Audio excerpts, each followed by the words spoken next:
stated how much I appreciated it as a person sitting in the audience, just the Transit Committee being an advocate for public transit, very open to public input, and being the voice of transit, advocating for transit, and interfacing with city staff and the transit management committee. And we have one new member here today, which is Jeff Jones. And unfortunately, I think we will all miss her. Angie West has resigned. So, after that, just want to go do introductions and add anything to what should be the reading and you can remember it. So formally, my name is Jeff Jones. I'm the newest member on the Transit Committee. Glad to be here. Very glad to be here. My name is Kim Roney. I serve on the Multimodal Transportation Commission as well. I'm a necessity bus rider, and Daniel Williams, Transit Committee, and I've bus rider for about 8 years now. Tom Slaughter, Transit Committee. And one thing we do know is that normally in the introductions there's a public comment period in the beginning and the end of the meeting.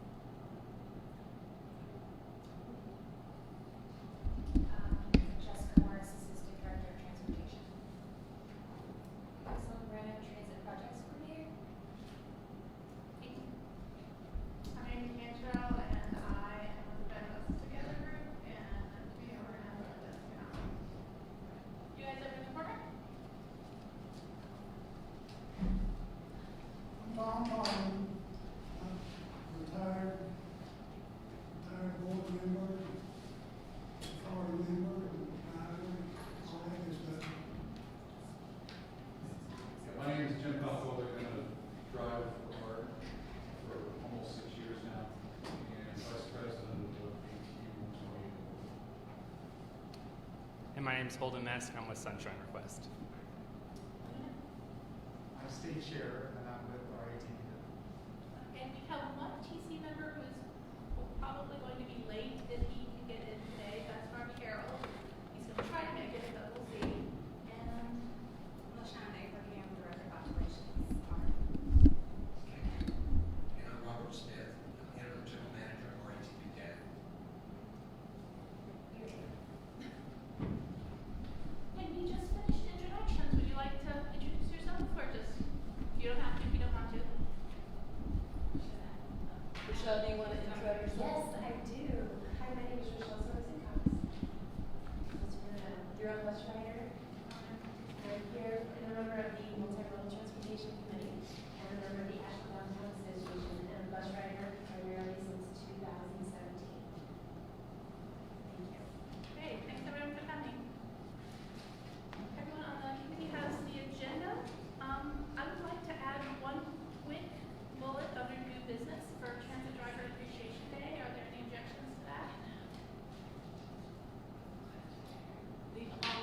The only suggestion I had is if it's possible to move the TNP agenda item to the end, because there's more time, we could have more than a meeting update.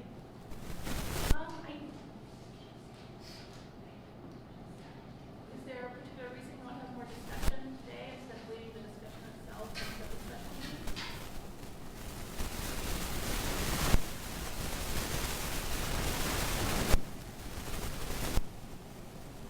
Anyone else? I was going to just see if we can put discussion about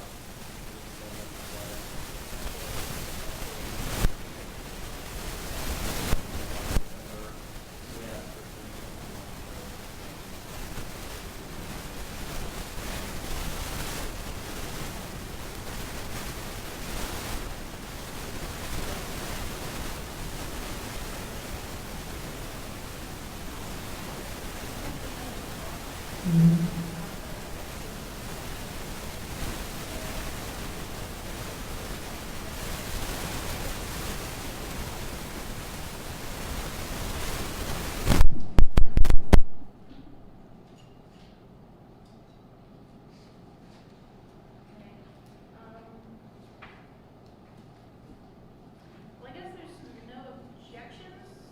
I'm not hearing any objections, so we'll move that meeting update to right before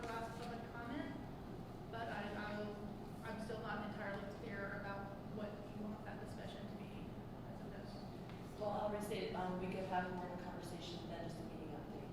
bullet. Okay.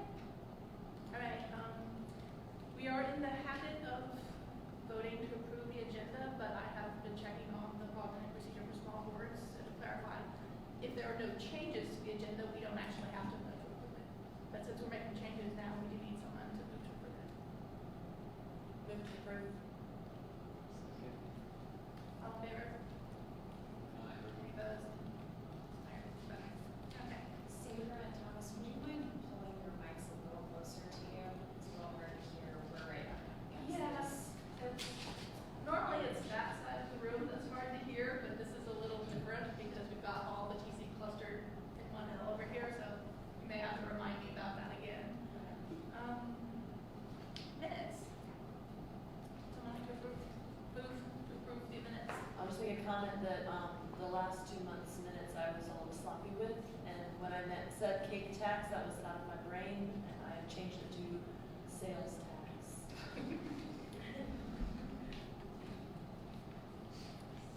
We do need someone to officially move to approve.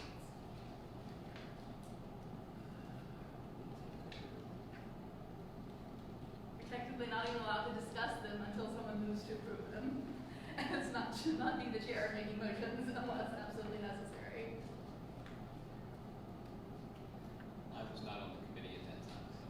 I'll move to approve. Okay, do we have a second? I'll second, Okay, so now we have the parliamentary okay to discuss it. So we have the case tax correction, I've sent her a couple other minor changes. Any other changes or corrections? No, okay. Then all in favor of approving the minutes? Any opposed? Okay. Public comment standards, what the notice that we normally read says, among other things, is that you have 3 minutes to talk about any transit issue that you would like to bring to our attention, and I will be timing you. So, would anyone like to make public comment? Yeah. Please restate your name for the record. Yes, ma'am. My name is Rochelle Swenson Cox. Thank you so much for this opportunity. I have been a bus rider since March of 2017, and in full disclosure, I ride the bus because I do not currently hold a driver's license. So I have to take on my part.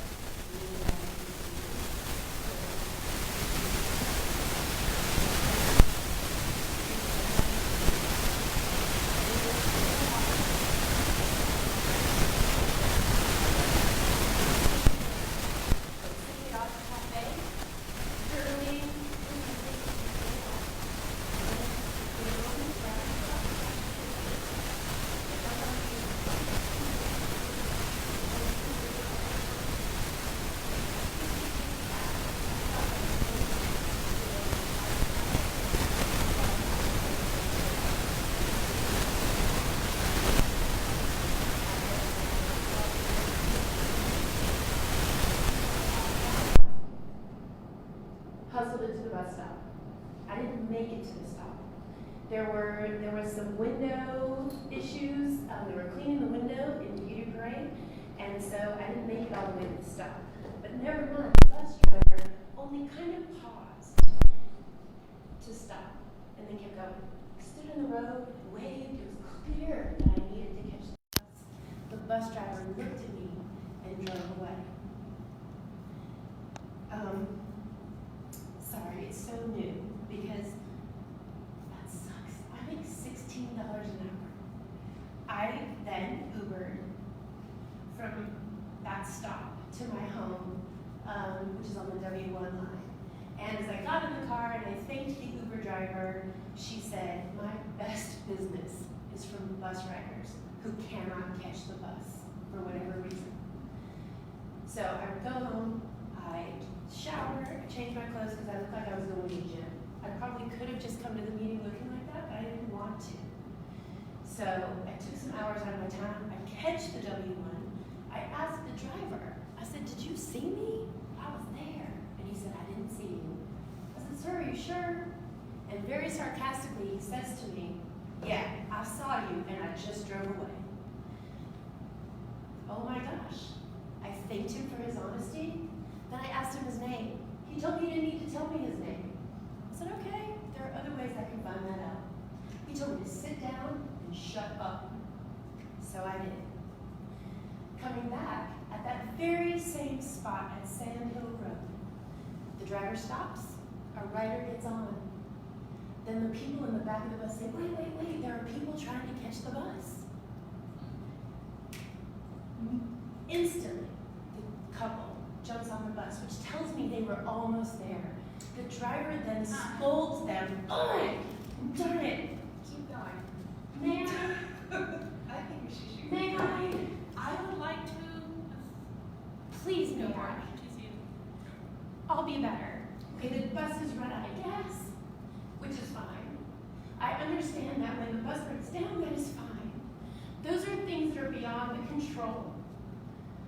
So I urge everyone, like, the bus needs to be funded. So that's my first plea, please. But customer service is defined in the dictionary as a noun. It's a thing.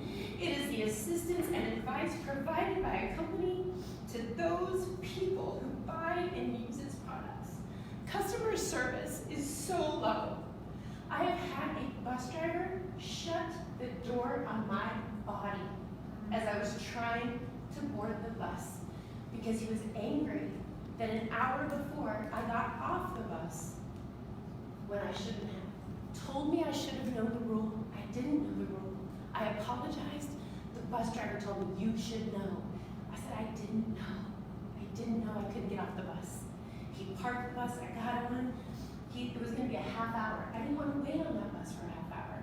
Safety in the transit system, I don't even know why you pay police officers to be there because they don't keep us safe. They sit in their cars or they sit behind the glass where nothing bad is going down.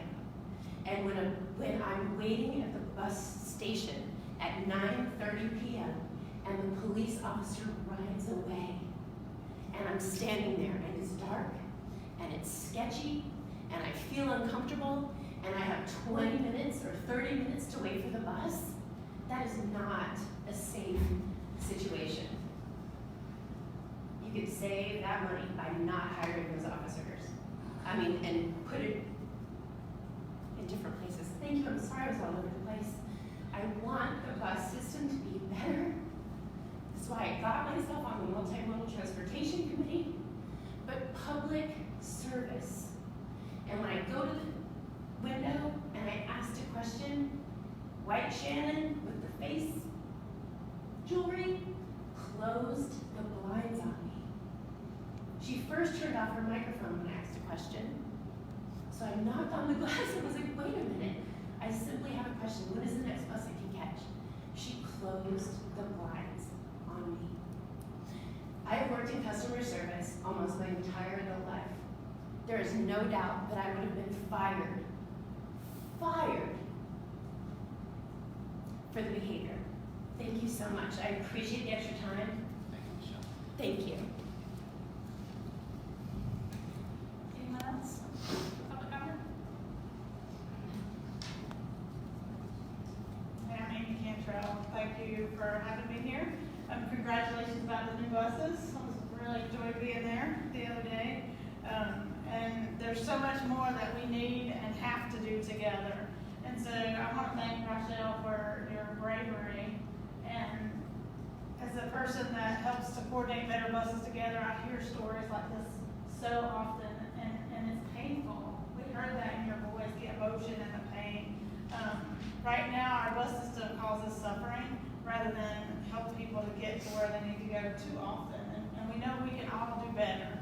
And that's why we named our campaign Better Buses Together in our ongoing work. And so when I was at the unveiling of the new buses, I met somebody I had not met before who's employed, and she talked about how she leaves for her shift, her 3 p.m. shift at 1 o'clock to make sure she gets there on time, and she's routinely an hour to half an hour late for that shift, even though she leaves 2 hours early. You can't do life like that. It's just too much. So what do we need? We We need to fully fund year one of the transit master plan. We know that that is gonna heal so many things in the system. We need to do it speedily, speedily implement that plan. We know that there's a work plan that Ely presented at the October transit retreat. I wanna know what's happening. Are we on that work plan? Where are we on that work plan and what's happening? Because we need to commit to that. Council's committed to it. I know this body is committed to it, and we have a work plan, so we need to be moving that work plan, because transit can't wait. Thank you. Anyone else? Okay. Then I am closing public comment. Just to clarify for the record, since we're being recorded, again, public comment is supposed to be 3 minutes per person only. To extend that normally would require other people to give up their time. So, rider experience. Significant, noteworthy transit experiences this month. May I start? Yeah, so I want to begin I really appreciate our drivers. I'm going to share some very specifics about that in the end of what I had to say.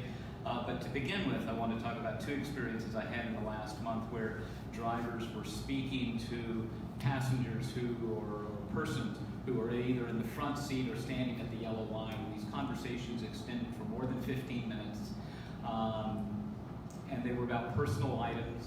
And I think what concerned me most is the number of times that the driver turned their head to look at the person they were speaking with. And I felt unsafe every time that occurred. Second thing I'd like to say, I was waiting in the transit center one day, and a transit center employee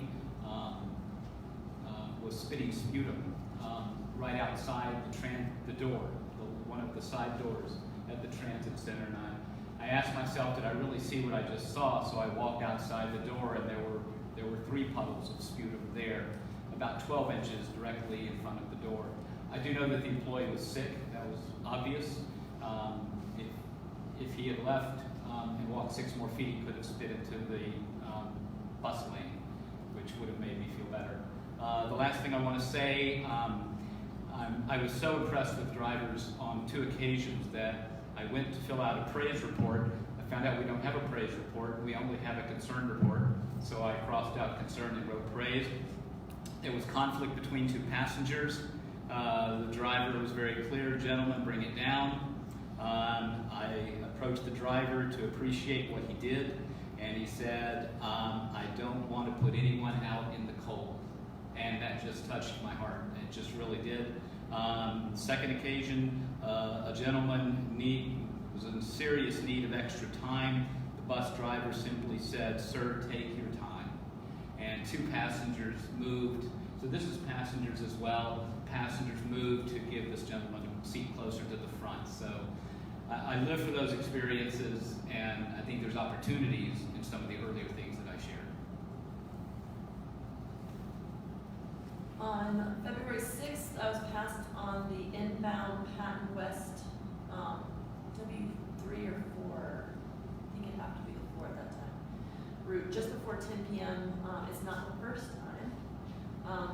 And I was holding my phone, I was jumping up and down, making a scene so maybe they would catch me. There's not any street lighting there, so it's really dark in the shadows.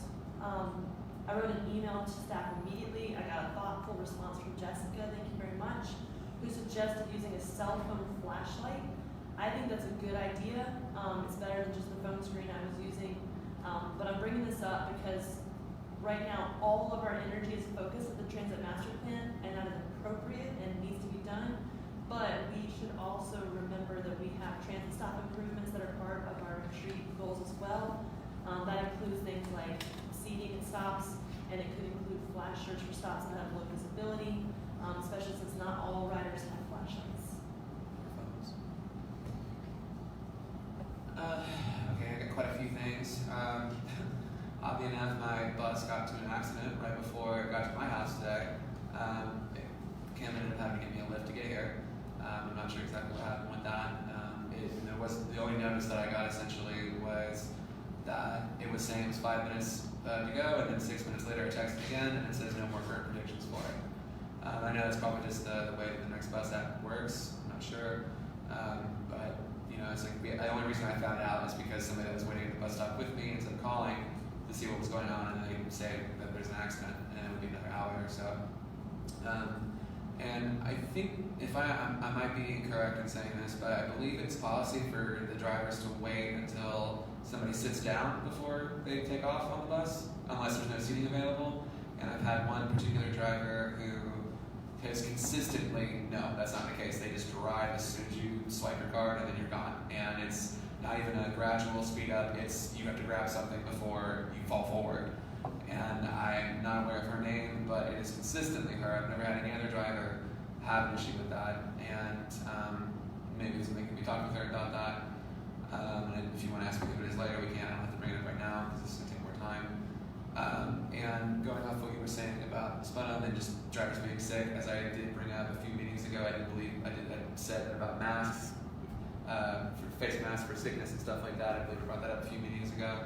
If those are readily available, I don't think we'd have so much of an issue. I think if we do take into account that sickness spreads very quickly in large groups of people, that those things should be necessary.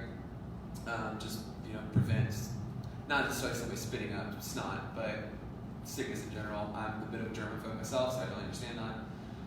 And I think that'll be it. That's it for now. I think for me this year, well, actually, I will say that yes, I had the same problem that Jeff mentioned I think last week with a driver on one of the cutaway vans who was talking to someone behind him, not just talking, but turning his head considerably in a way that caught my attention as being, that's not safe. Can I make one more plug for, if you can send me when it happens or an email afterwards that says I was on this bus at this time. There are cameras on all our buses. We have the ability to look at those behaviors. Rochelle has been sending me complaints that we were able to verify via video, and so our staff, these folks sitting next to me, look at those videos and issue discipline to drivers as necessary. But if we don't hear about it, and if we can't kind of figure out when, like what route, what time of day, then it's hard for us to respond.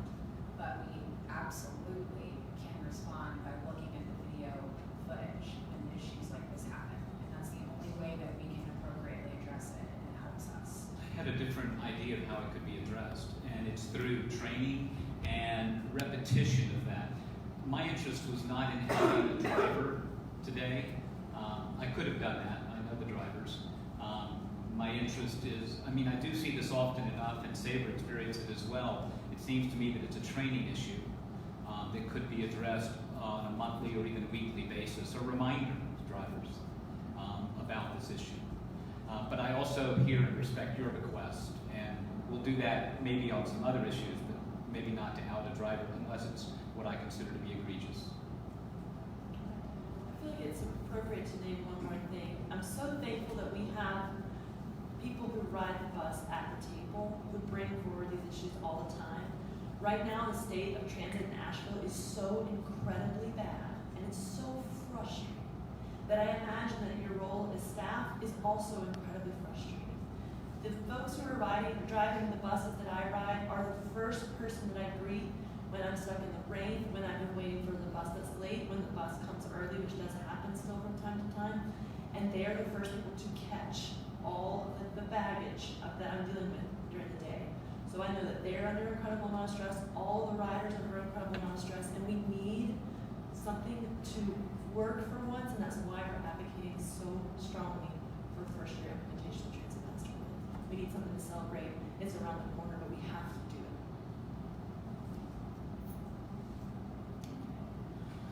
We are running a little bit behind schedule now, so unfinished business. Tom, do you want to talk about this letter? Sure.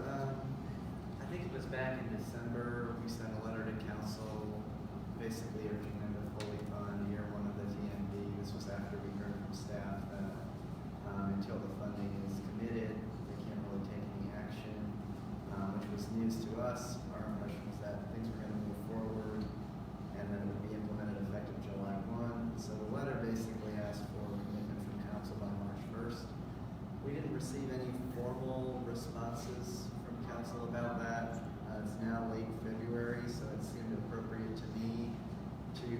send that letter, maybe as is, maybe with a small follow-up note, but especially now that the word is that the HGA funding will come through as far as property taxes go, and so there's not, I don't think, as big of a question mark around the funding for the TMP. But I wanted to check with y'all before we send that letter.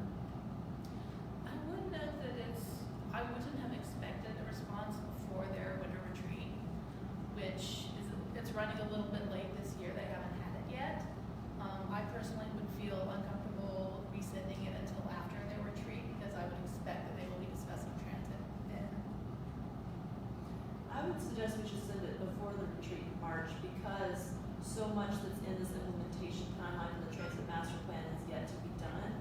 And if the staff is waiting for word about funding commitment to do this work, then we're very much behind. And I think that it's within our job to advise multimodal, to advise the council. So if we don't follow up, then we're not doing our job. I also suspect that following up will put that as a priority in their winter retreat.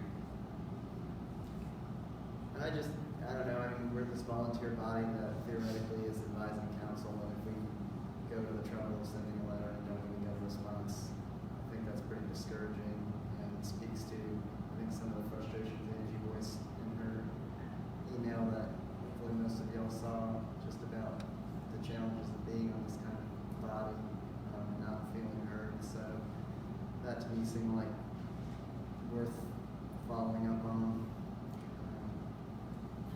So, form of follow-up, do you want me to just informally go to them, or do you want to officially resend the letter?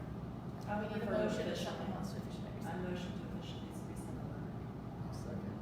It's possible that we need to include the implementation timeline because if it's being referenced, a timeline being referenced, Paul, that visual is helpful.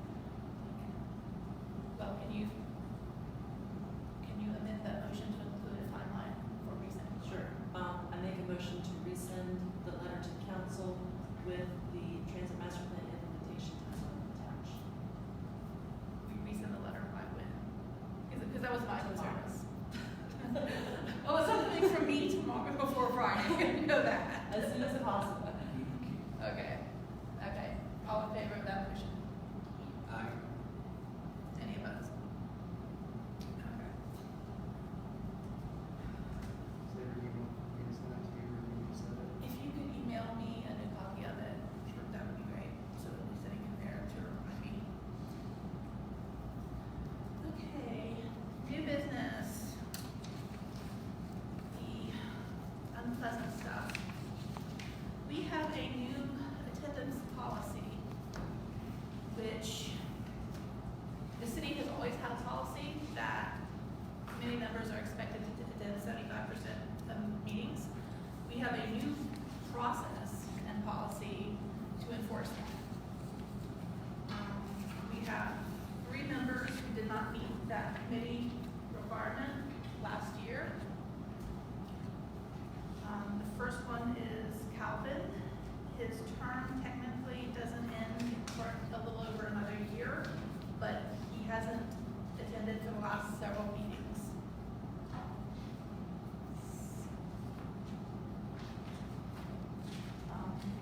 I've contacted him. He knows this was on the agenda for today.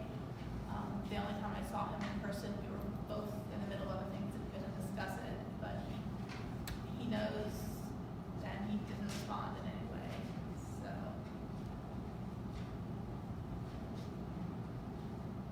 Is there like an email or something, a letter or something? Yes, Okay. as he's been formally notified and he's been casually notified on several occasions. Just because not everyone has easy, affordable access to the internet, have we contacted him via phone or text in addition to email? Yes, and Facebook. And again, I know he's got messages. I mean, I talked to him in person. We just didn't have time to say more than, yes, I got it.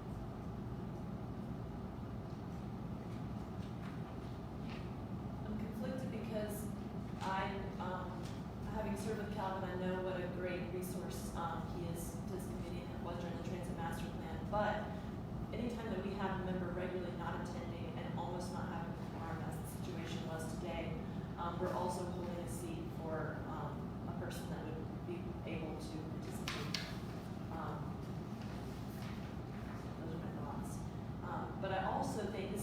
opportunity to discuss, we have precedent in the city through CPAC, and I think there's precedent in a way with the Human Relations Commission to consider whether or not we need designated seats at the table. And given the high ridership that we have with public housing and Section 8 housing, folks who ride the bus, that it's time to request a designated seat for a representative with that lived experience at this table. I think that's a good idea. I also think it's a separate discussion. And to the best of my knowledge, Calvin no longer fits that slot anymore anyway. So I'm happy to add that to the ever-increasing list of things to discuss at a future meeting.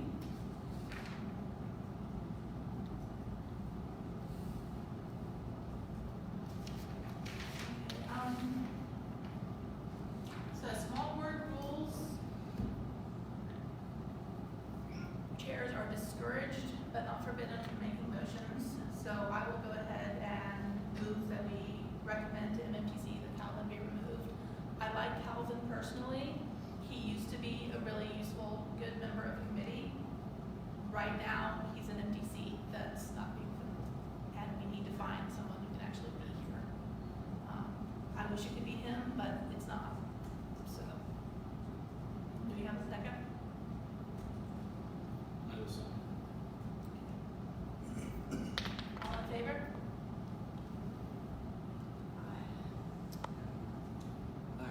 Any opposed? Okay. And I'm just to state for the record, because emotion doesn't come through in minutes well. None of us like doing this. I'm pretty sure it's not that we don't like people, it's just that we need members who are going to be here so that we can do our job well. And if we don't have a quorum, then we can't do our job. And Kim mentioned it, we weren't even positive that we were going to have a quorum today. So, that's Calvin. Eric was appointed last April and has only attended one meeting since then. Again, I emailed him. I didn't receive any response. And he messaged me that he was coming today, but he's not here.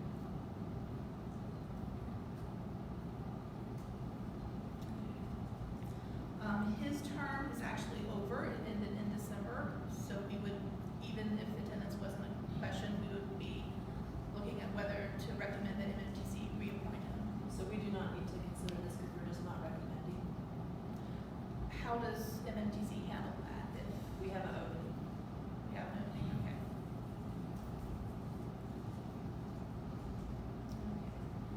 And Dana, would you like to? Sorry, can you all clarify that? Okay. Okay, so I think the main thing is that Eric's seat is up for appointment, but Eric isn't reapplying, doesn't have an application in and has not stated reapplication. So his seat is then open. And because there's not an application, we can't actually even recommend him for appointment. Well, standard practice though is that people are reappointed automatically if they express interest. But he hasn't been. Not always, but there have been instances where board members are not automatically reappointed. That's why they would get a recommendation. So I guess the question is, will MMTC understand that will they be cognizant of the fact that his appointment has ended and we are not recommending That is reappointment? our job to communicate forward to them. Okay. That needs to go to the chair and the vice chair. Okay. So Dana's term is also up, so are we recommending reappointment for Dana? Are you going to be reappointed to the transit? I believe the fact that I'm here kind of shows that I am more than willing. Then I make a motion to reappoint Dana to a second term on the transit. Second. Okay. In an ideal world, I would not be entirely happy with that because of your attendance record, but I you're think not in considering, and I see the attendance policy here, I'm assuming X's means attended, is that correct?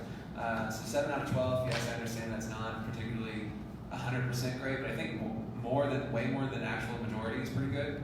And considering I've had some extenuating circumstances, which I communicated ahead of time, and the fact that when I come in, I provide enough feedback. I'm not just sitting back here and doing nothing. And as I said, actually, you can look at the previous meetings, the minutes from the previous meeting. The fact that I'm actually putting forward the feedback is, I believe that people do have extenuating circumstances. And I think my exact words were they're sick or they're working.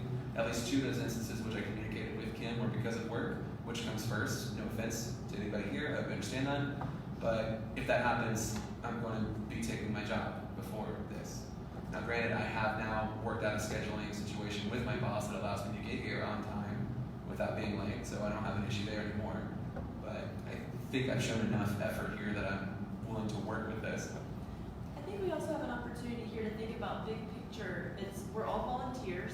We're all hopefully riding the bus, and it's hard to get here. We don't want to discourage people from participating, and if we have noticed absences, it should be maybe considered differently than unnoticed absences. In my opinion, if that's not in the attendance policy, it should be something that we need to consider. And since we haven't really discussed that in the past, notice versus unnoticed, I would just say for the record that, in my case, when I've been absent, I've notified the chair or staff or both. I think secretary is fine too. Honestly, I think anyone who's definitely going to be there who can pass on the word is fine. Okay. So I think we had a second. Yep. Okay, so all in favor of recommending Dana be reappointed? Aye. Aye. Any opposed? Great. And second question on that, does that mean as of last meeting, I was elected vice chair? Is that still sticking around, or are we gonna have to do that again? It's sticking around. Okay. Okay, and we have currently 2 vacancies, probably about to be 4 vacancies. And we have 4 applications to consider. Before we get into Let's just say, are we recommending 4 people up to the multimodal today? Do we have 4 openings that we're recommending seats to? Because that possibly isn't going to work. Yeah, we have, well, that was one of the questions to discuss. We don't officially have 4 openings right now. We officially have the 2 that existed prior, and presumably we will have Calvin and Eric's seats after the next MTC. Okay, so just to be really clear, we do have Eric's seat is open because he hasn't applied and he hasn't been recommended forward. So the way that I'm seeing is we have 3, we have 2 openings, and we have the 3rd one because Eric is not here to recommend someone. And I would suggest that when we go to multimodal, we will be recommending we're recommending to remove Calvin. At the same time, we could recommend a replacement for Calvin. So essentially, you have 4 openings that you could fill today if you wished. Recommended filling. 4, all 4. So Calvin, Oh, that's right, Ed, Ed. I'm sorry, not Ed, Calvin, Gary, Andy, Eric. Again, this is the point where I would be very, very firm in saying that we need to hold a seat open on the transit committee for a public housing or Section 8 housing representative. That is actually what I've been about to bring up first. My recommendation would be that we choose 1 person today and hold off the other openings for a broader pool of applicants. I noticed that all 4 of our applicants right now are white women. So I would like to ask, what is staff doing to recruit and advertise these vacancies outside of white women? We're posting the vacancies just like all committees and boards are posted. You guys are welcome to help try to recruit, but I've seen the notices in the bus. That's really awesome. They're visible. They are visible, however, the ones that I've seen have been outdated. They've had not only Yuli's name still on them, but the first Tuesday date still on them. So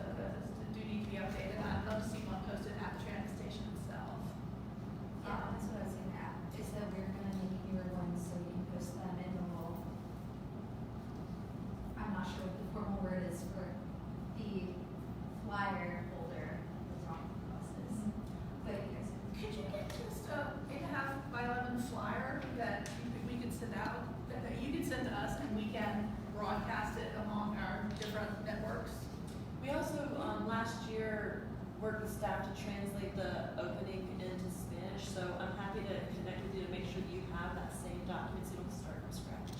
Oh, yeah, that would be great, thank you. I believe there's also, title something or other requirements affecting this. And I personally don't know exactly what they are, just know that there's something out there relating to. Yes, Title VI for translating, city ordinances.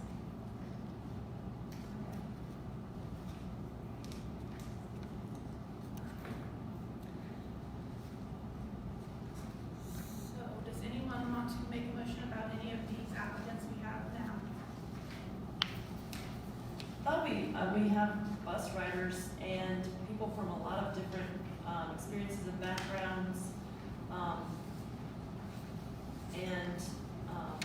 I was particularly impressed with Lisbeth's application. And as a regular rider, I think I'm ready to make a motion. I will second that. Sorry, Who's that? which one are you guys doing? Elizabeth Saunders and Edna.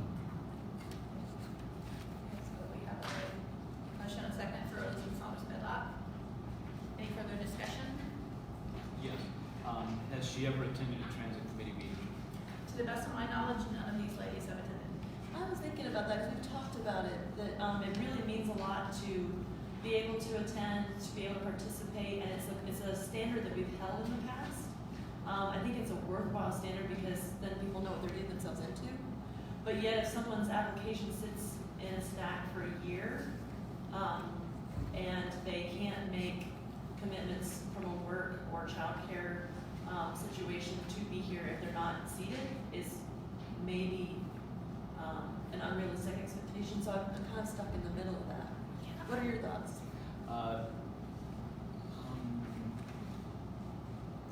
My thoughts are that I would like to see them here and interested to the level of doing the work of the transit committee without being appointed on it. But I appreciate the point you raised. Were any of these candidates notified in advance that they would be considered for today? So there, 2 of the 4, we had received those applications several months ago, and we followed back up with them to see if they were still interested. We had other applications that we followed up on and never got a response, or folks said they weren't interested. So, and then 2 of them were brand new, and we just got them within the last week or 2. So And I did maybe that's notify them okay. that we would be discussing applications at this meeting. So you did? Oh, great. Yeah. Not for the 2 that were existing, but for the 2 new ones. I let them know that our February 19th meeting would be when we're discussing. So if they were interested. I'd also note that the application recommends that people attend meetings before applying, and that we have, I've been really happy that, excuse me, in the last couple of months, staff has been able to get the agendas out a week ahead of time, and that does go out on my ride too. So if people are following that, they would have known anyway. Personally, I was attending HIAC for months and transit committee for years before I was officially appointed either. So in a better world, I would really, really, really want to hold openings for people who actually showed up ahead of time. But I don't think we can afford to do that right now when there's only 5 of us at the table. We need to get at least one of these slots filled quickly. So was she notified, the one we're considering right now, Elizabeth? Was she notified? She was an older applicant, so I don't. I do find it kind of odd the people who have been waiting the longest are not getting notified. There's a meeting discussing them. Well, I said that we recently contacted them to see if they were still interested. I see. And I didn't call them back to say that we were going to be doing it at this particular meeting. Okay. Those 2, and those 2 were Elizabeth and Molly. But it hasn't been, it's only been maybe 3 weeks since we reached out to them to see if they were still interested. And just to confirm, she was still interested? Yes. We did include the folks that didn't respond or weren't interested. Obviously. Any other discussion on the motion for Elizabeth Medlock? No discussion, okay. All in favor of recommending that MMTC appoint Elizabeth Medlock? Aye.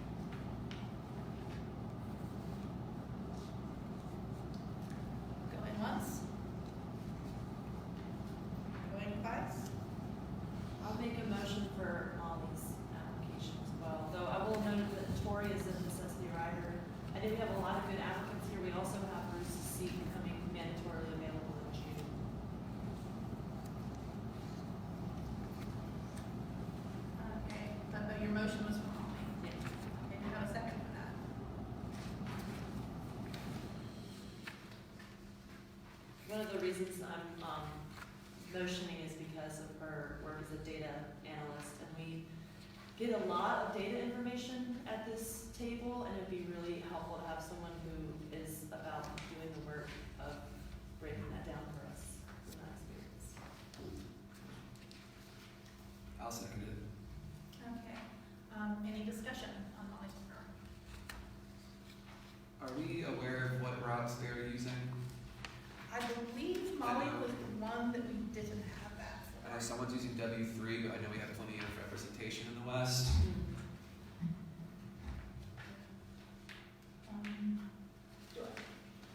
Did either of you happen to know that offhand? No, sorry, unless they included it. One of the things I noticed through this process is that there's not consistency in the application forms. There's a boards and commissions application form, and we've got this other transit and greenway committee application form, and so. I had a similar issue when I applied myself, as the links were not working properly, so that could have been the same issue. So There's only one applicant that filled out the questionnaire, and it's Tori, and they're the ones that use the W3. And we do have a lot of West representation at the table right now. Yeah, we have, I believe both the newer applicants use the newer form. I know I talked to Marcel about that a few weeks ago, so I think we've got it all updated now. We'll be sure moving forward that we have consistency in getting the information that you guys want. My concern about Molly is that she might not bring enough diversity of experience. I would rather, I'm not necessarily saying that she would be bad, but I would be more comfortable holding those spots until we do a little more recruitment among minority populations and necessity rider populations, and until after we discuss the public housing slot. Sure, we're very close to having less than 50% of our seats filled. That's one of the reasons I'd like for us to lead to do at least two that have an option, so that if one of them isn't able to fill the seat, we have some seats at the table. Any other discussion? I would just say, I guess for me, ideally, yeah, we would do another round of recruitment, get more folks, see if people show up, but I appreciate the concerns about quorum as well. So, but it's just kind of weird for me that we have these applications from totally different time spans.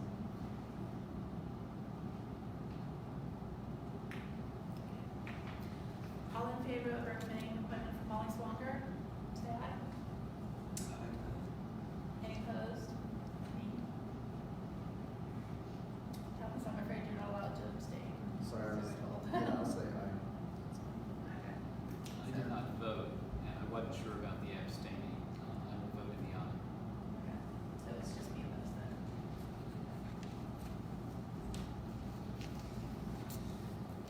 Okay, so our plan moving forward, we're gonna have Bruce's seat and potentially two other seats, so we have 3 seats. We're gonna work with staff to make sure that we're doing our job to reach out into the community.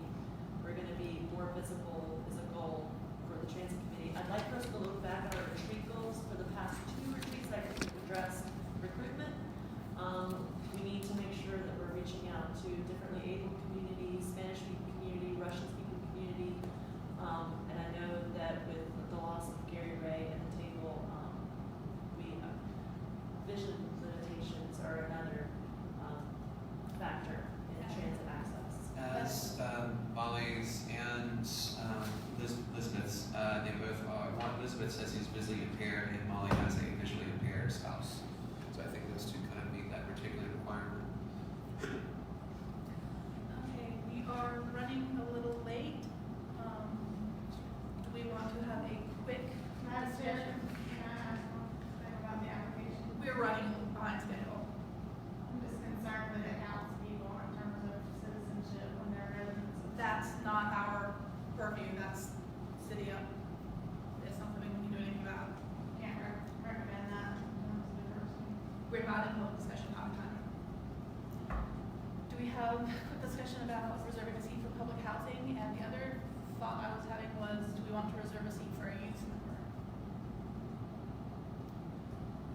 already said my piece on if CPAC and HRCA, if there's a precedent for us to reserve seats at the table, and we know that our neighbors in public housing and Section 8 housing are affected by transit discussions, then that needs to be formalized, like formally presented up to the multimodal if that's something that we would like. I don't know if it needs to change in our bylaws, but I think that would be on a future agenda item regardless. And as for youth member, I think the most people you're going to find that are going to be interested in coming to the transit meeting are probably going to be UCA students. And that, I don't see there going to be a large number of people who are going to hop on that. I think if they want to volunteer, Better Buses Together would be great. But as far as a volunteer-based, somewhat government-centered thing, I don't think we should reserve that as a priority. Yeah, my thought around that was that we had, we heard from a lot of youth in terms of the TMT, but quite often that was being conveyed by a member of the MTC on their behalf, and if we're going to hear from them, I'd rather hear from them directly. I mean, they're more than welcome to attend, and I think if we encourage them to come out, I can see that. But as far as public comment goes, I think the one time that's happened so far was last meeting, and I haven't seen that as a regular thing. I don't think that should be a priority. So do we have a motion to recommend moving the public housing slot up, or do you want to wait and have a longer discussion about that? I'd like to hear from the city's equity and inclusion office on the matter to see if maybe we're not the only boarding commission that is addressing this issue. And while they're at it, if the CPAC recommendation for a stipend for a public housing seat is serious, then I'd like to see where we're at in that, not rush it, but be part of the conversation. Okay. There are people certainly more qualified than me to have that conversation, and we pay them with our tax dollars, so let's take it through the correct channels first. Okay. So that will be follow up later rather than move directly on it. Okay, are we done with vacancies for the moment? Yes. Okay.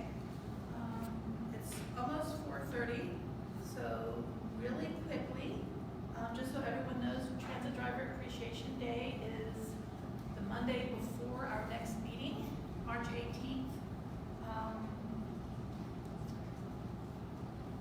Do we want to do anything special for that? I personally don't have resources to put into it right now. If I had known a few months ahead of time, I would have tried to do something, but. In the past, the Better Buses Together group has participated in a driver appreciation action. I would encourage my colleagues at the table, if you're not already in touch with Better Buses Together, to follow that work because the work to thank our city employees is being done. If you feel that it's a positive thing, and I think it very well could be, to bring forward an official note from the transit committee, I'll happily draft it. I am strongly in favor of this, and I will be traveling back to Asheville on Monday, March the 18th. So I can't personally be present. I will do whatever I can ahead of time to make this happen. I think this is very important. Madam Chair, can I ask a question? Is this Transit Driver Appreciation Day tied to the American Public Transit Association annual appreciation? I don't know. I believe it has a link with ATU. I'm not positive about that. I ask that question because there could be collateral for things from promotional marketing opportunities, if that's the case. My understanding is that it's something that started about a decade ago, so it hasn't really taken off completely nationwide yet, but is in the process of growing to that point, and I would like to help it grow personally. So, okay, so there's nothing formal we can do about that this time around, but informally, now we know. Kim offered to draft something. Is that? Well, I think that was, you were talking about for Better Buses, and Better Buses is, Well, I'm saying if we have a desire here and we have a stated desire, Jeff, would you like to help me draft something from the transit committee? okay, so, if, and it would, we would just be looking at it the Tuesday after instead of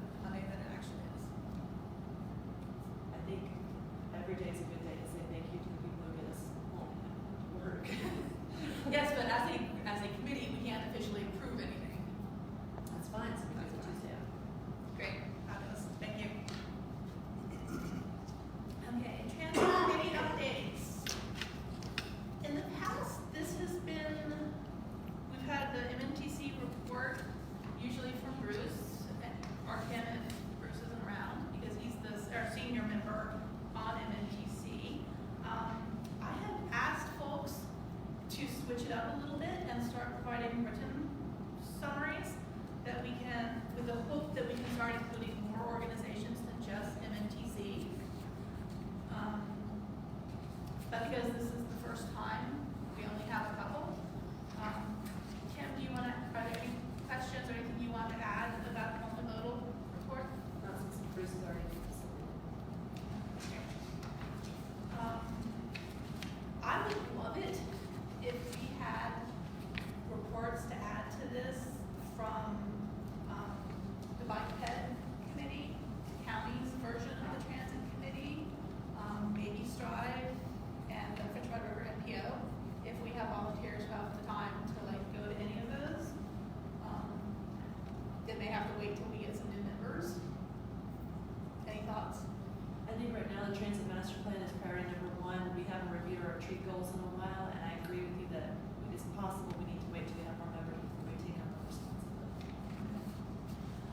Retreat goals, since you mentioned that again, that's already on my plan for next month. Okay. Annual report is normally sent in by the chair in January.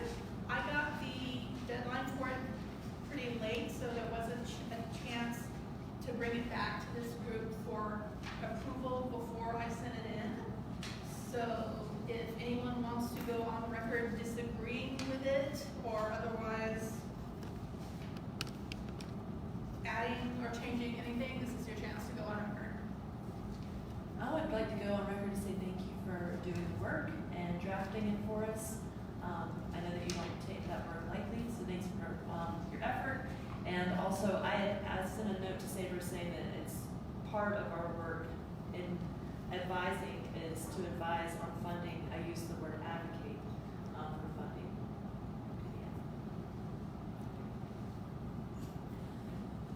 Digital resources.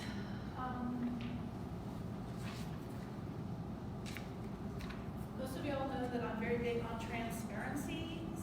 I'm also very big on the city doing things in 21st century fashion and not methods that were 30 years out of date. One of the things the city has been doing just 30 years out of date is using mailing lists that have to be individually maintained. So I've been talking to staff and we've got 2 new digital resources available. We have a new listserv, which means that from now on, folks won't have to try to remember to add everybody when there's you're sending out an email. Invariably, there's someone who gets left off because they're new and they haven't updated their address book yet. From now on, we won't have to keep track of that individually. Just send things to transit-committee@asheville.gov and it'll go to everyone. The listserv also means that members of the public can sign up for that on their own without having to be mediated by staff. I've spent 3 years trying to get onto one of the city's mailing lists in the past, simply because it required, first you have to find out that there is a list, then find out the right person who manages it, then they've got to find time to manually add you. No, we don't do that. We don't have to do that anymore. We also have a new shared Google Drive. Both of those things anyone from the public will be able to see what happens on them. Once we finish tweaking and got them all ready to go, they can just be listed on the transit committee webpage. So anyone from the public will be able to see what's going on there. Any thoughts? I know that we've had members of this body, not be able to access Google Documents. So as long as Google Documents are available by request in a format that's accessible. With the shared drive in particular, I've set that so that everything is viewable, so that you don't have, anyone should be able to view the documents. Not everyone will be able to edit them. For the listserv, I did notice this afternoon that it's currently set so anyone can post, and that needs to change because it is a city body. If we want everyone to be able to join, but if everyone can post, it becomes a free-for-all that needs someone who with a full-time job of moderating it. No one has time for that. I think at some point we need a discussion of whether it should be just staff posting or whether we should be allowed to post as well. But I think we need to check with legal on that because it comes into the discussion of. Yeah, we're not allowed to reply all to anything, so it seems like it would only be informative to staff as a one-way effort based on what my understanding is. I think it may get around that requirement because it's not a case of having a group discussion that's hidden. It's still a group discussion, but it is fully public. But yeah, we need to clarify that one way or the other. So for now, I would ask that no one actually post to that. If you want to send it something to it, just send it to staff and let them post it. Okay. Departmental updates. You're on stage, ladies. Yes. So, as you all may know, the city of Asheville is doing beta testing for their new website, and it's supposed to be service-oriented, and they're taking in a lot of feedback, so I wanted to encourage everyone to take a look at that, and I can pull it up right now. One of the things that we learned from the project managers of the website update is that transit information is the #1 most clicked on, looked for information on the city's website. So the idea is to make it much more accessible, much more upfront, so that folks don't have to dig for it. And so you don't necessarily need to give us comments right now, but the beta testing site, you can go on it, look at what they have so far, and then give us suggestions for improvements so that we can work with IT to ensure that those get incorporated into the new site. I've been using the beta website, and I will say, the part of the website that I currently use almost every day as a nerd is the calendar, and I have a hard time finding it. So I'm gonna say that in every room and every opportunity. Calendar, okay, and that's the calendar of meetings and events and such, okay.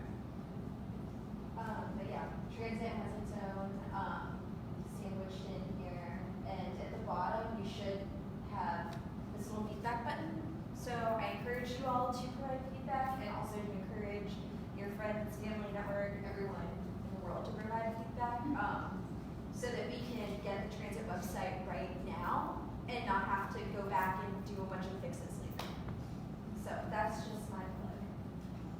And I will make my own plug to say that some of us were traumatized by the last time the city upgraded their website.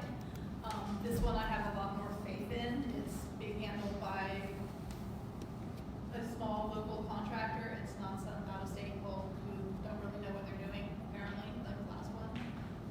On top, some of the staff are working on this update. I'm convinced that it's going to be good and we're all going to be happy with this stuff.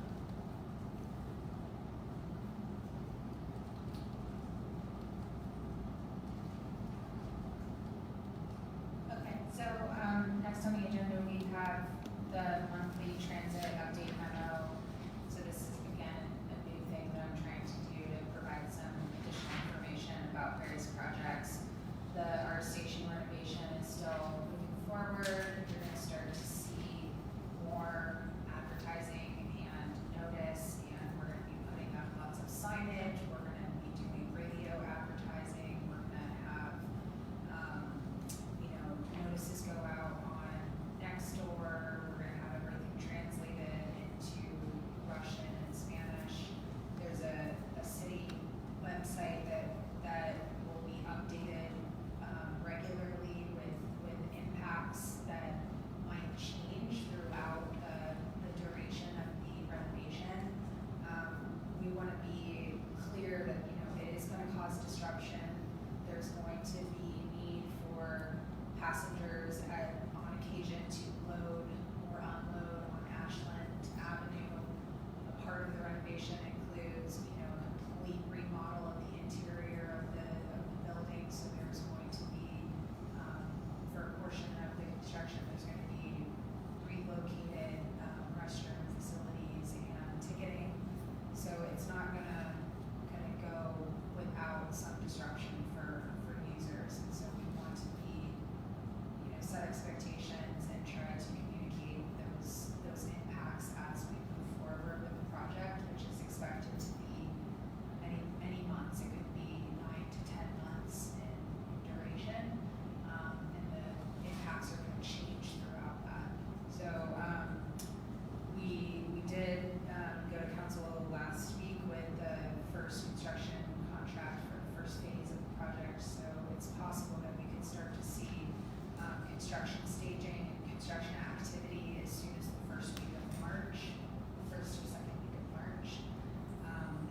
above ground, we're going to require that the interior renovation happen, be phased first, so that it is finished before colder temperatures start to happen. At every opportunity, I think it's important to speak for the people affected who ride the bus. If there's an opportunity to include a family restroom or a gender-neutral bathroom, so that it's not just 2 bathrooms in the stalls. I know this is late in the game, but we have to keep saying that's a need for our neighbors who ride the bus. I think just at the bus station today, I saw 3 different guys go into the women's room when the women's was working, but just because it was full and, no one really cares. At least no one that I know really cares. One of my neighbors in West Asheville was banned from using the transit center for using the women's restroom. Was the men's room functioning at that time, It was not functional. The bigger picture, regardless of one time at a time, is that we need for all of our neighbors to be able to use the bathroom. In the state of North Carolina, there's already complications, so we need to advocate for bathroom access. Yeah, Yeah, can you give me some information on it? Can you give me some information? One more time? Can you give me some information on it? Sure. Me too. On the person that you said was banned. Yeah, I'm happy to. It's tricky to tell someone else's story for them, but if we're going to tell stories about how something isn't happening, I think it's only fair to tell the truth. So I have my story in my mind. and I have brought up in previous meetings about the bathroom issue there. I mean, someone went ahead and put up women only on the women's restroom door. I mean, as a trans person myself, it's a little foreboding sometimes when you're afraid if you don't pass well enough. It's an issue, and I have advocated for gender neutral restrooms in the future for the transit center itself. So I just think that is a kind of priority in this day and age anyway.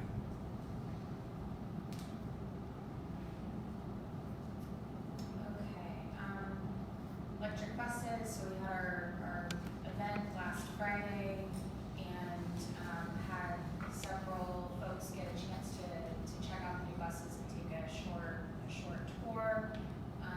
We have the other 2 buses coming in mid-March, or like 3rd week of March. That's a little bit later than what I reported to you the last month. I think it's maybe a couple weeks different. We have also ordered, I think in November, we ordered 2 more diesel buses that are expected to be delivered at the end of this year.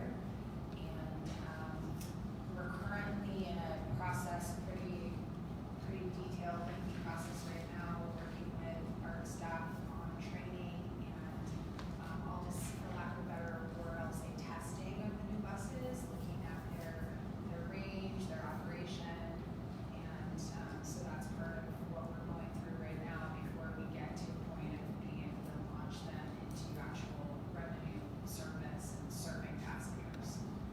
So we'll keep you updated on that. Staffing updates, so this is. Before we go to that, I had a couple questions about the electric buses. I wasn't able to be here for the rollout. One, I heard a concern that the buses are wider than our current buses that already have an issue. I'm not sure by what amount they are wider, but for our narrow roads, I'm not sure if that's been addressed. So the electric buses are larger than about 90% of our fleet, and so that is part of the process that we're going through with what we call testing. So they are, I don't actually know if they're wider or not. That's the one spec I didn't look up, but they're not. Okay, so they're not wider, but they're longer and have larger turning radiuses, and they're slightly taller as well. So it does create some limitations as far as routes and physically moving throughout the city, whether it's narrow roads or downtown traffic. So that's part of this phase that we're in is looking at how they operate on each route and noting problem areas, some of which might be able to be corrected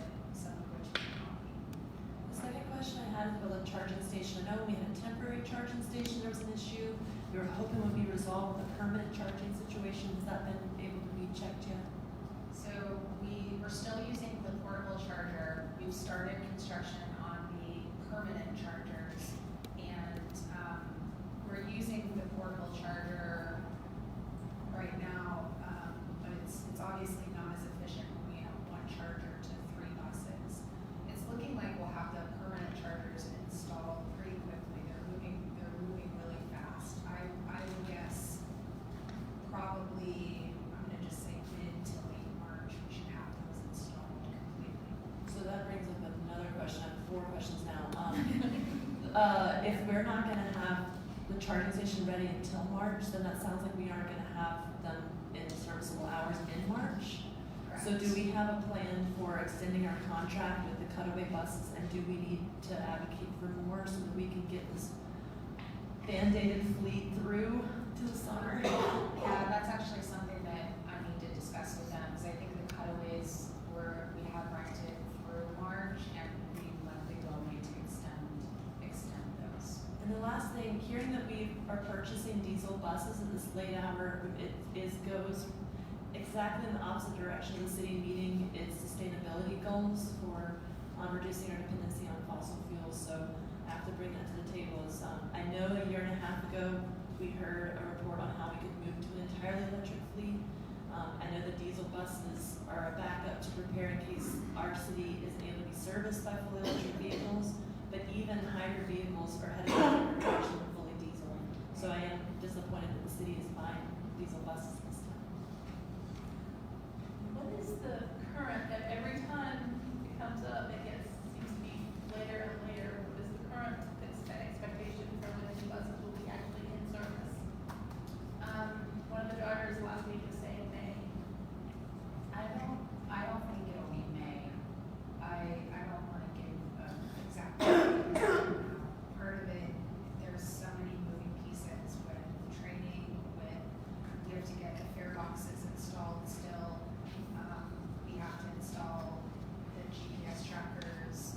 We have to install APCs. There's a lot of, and we have to complete the installation of the chargers. So it has been getting pushed back, but I don't think it's going to be May. We're obviously working as quickly as we can because we need them in revenue service. I'm uncomfortable hearing that there's that much ambiguity because, of course, there's a lot of parts to it, but all of those parts should have been able to be planned in advance. And things like the problem with the chargers may have pushed it back, but, things shouldn't be constantly pushing it back. Right.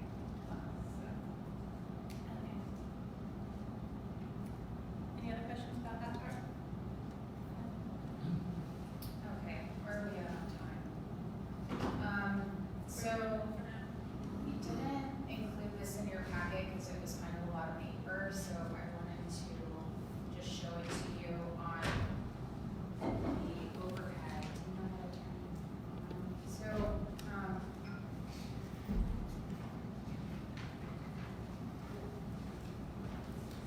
So one of the things that we've been working with our ATP on is to come up with a monthly contract compliance report, is what I'm calling it. And this is in addition to the on-time performance. That's really blurry. Is that better? Everybody see that? This is in addition to on-time performance and missed trips, which is something that we monitor on a monthly basis. What we're asking from them is to submit to us every month a report on all of the things that you see, listed in that table of contents. It's just an Excel spreadsheet document that we would update monthly, but we would get from them reports on any accidents that occur, mechanical road calls, which means breakdowns in service, and what route was that on, when did it happen, when was the bus replaced, etc. it's kind of a measure of reliability in terms of mechanics and maintenance. Complaints received, that's something that all complaints, well, not all, but the majority of the complaints come to City of Asheville staff. They go into a shared spreadsheet that we share with our ITP dev, and they are responsible for responding to complaints within 10 days. That complaint sheet is now going to be publicly available. We'll take out any kind of identifying information, but we want to be transparent about what are the complaints and how are they being responded to. Rolling stock status, so that's essentially a list of all of our fleet. And preventative maintenance is part of the contract requirement. So when a bus hits certain mileage milestones or age milestones, there's preventative maintenance that's supposed to occur. So we'll have an updated rolling stock report, and if there was any preventative maintenance that was performed on a vehicle, then that would be linked to this monthly report. A lot of this might be TMI for folks, but the point is that it's part of our contract. The City of Asheville is required, we need to enforce the contract to the best of our ability, and in an effort to increase accountability and transparency for staff purposes, but also for public purposes, I think that this makes sense to put something like this together. It would be available to you guys every month, the MMTC, and then it'll be on our website for whoever members of the public are interested. They can pour through it. Weekly employee count. So this is something that it changes pretty much on a weekly basis. So we want to know, are they short-staffed in a certain area? And so we can kind of keep track of the retention there. Safety and security incidents, that's a requirement. That would qualify as, I guess, not accidents, but any other kind of safety or security related thing that might have happened. They can provide us information on that. And then monthly fuel consumption. So all of these things that are listed up here are part of the contract that we are here to enforce. There's other things in the contract like cleanliness, and we'll talk a little bit about that more. And it's kind of hard to put into a monthly report daily cleanliness activities, but if we can figure out something that isn't too overwhelming to include in this monthly report related to that, then we can try and put that in here too. So there's, I don't want to belabor it, but these are all of the different report spreadsheets that would be included in here. So this is like our current rolling stock. Every bus has a useful life and should be, having preventative maintenance performed regularly. Does anybody have any questions? I did. I wish we had the printouts because that's all I see up there is some gray on my corner. So it is And I linked in didn't your actually agenda. write down the notes for my questions because I thought they were meaty. I thought you write them on there as I was looking at it. I remember something about a percent sign on the rolling stock. I'm thrilled to have the rolling stock report. That's data that's been on my when there's nothing more urgent list for years. So I'm real glad to have that. But there was something if there's one of those columns has a percent sign somewhere, I think. It wasn't clear. Was it meant?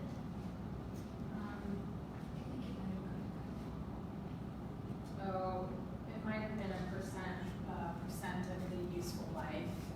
Useful life. Okay, yeah, it was like next to the column, that was how long it was. So if there's a difference, then, because there were some that said it was like 12 years is the supposed life, and they were older than that, but it Correct. said but their percentage wasn't as low as you would think, based on those numbers, so where's the? We can include those columns. I just hid those because I wasn't sure that it was that important to know the federal definition of useful life, but we can certainly. Yeah, well, my concern was what is the difference if the percentage of useful life is not matching what the numbers seem to say. Okay, we might need to connect, because I'm not totally following. When I have actual. I was also concerned about the employee report. I personally don't need to know the driver's initials, but I do want to know, and it wasn't clear from there, if vacancies are shown on that report or not. And what I would love to be able to see is not just how many drivers total, but how many of those drivers are newish versus more experienced. Okay. And how you guys define new is our junior and So maybe I made some changes to the employees sheet, but I took out all of the stuff with initials. I don't think that it's necessary. We just want to know the total numbers of drivers and mechanics, and I don't need to know who they are necessarily. I have two concerns here, and I might be really, really way off. But having served for multiple years on the transit committee, I'm concerned that we're spending a whole lot of time trying to find a new way to receive and digest information. Also, being the oldest of 8 kids and my brother magically hiding all of his vegetables underneath the eaves of the table when I suffered through eating all of my vegetables, and then we sold the table and it turned over, they all fell out. If I had asked him how many of his vegetables he had eaten, he would have said 100%.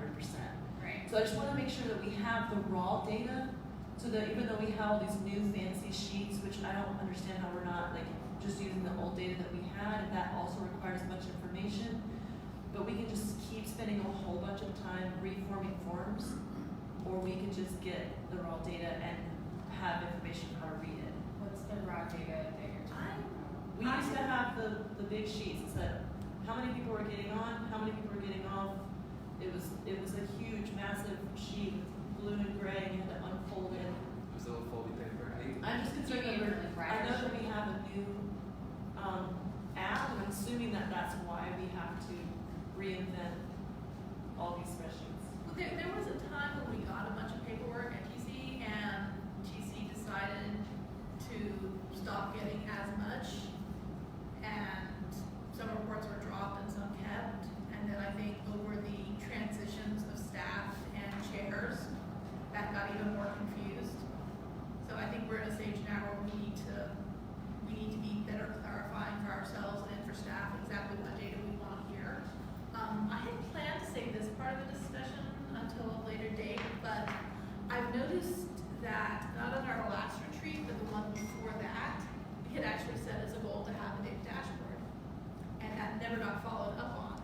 So I'm hoping to follow up on it this year, and that will help with a lot of making that data directly available in an automated form so that it doesn't require either people fussing over tons of forms.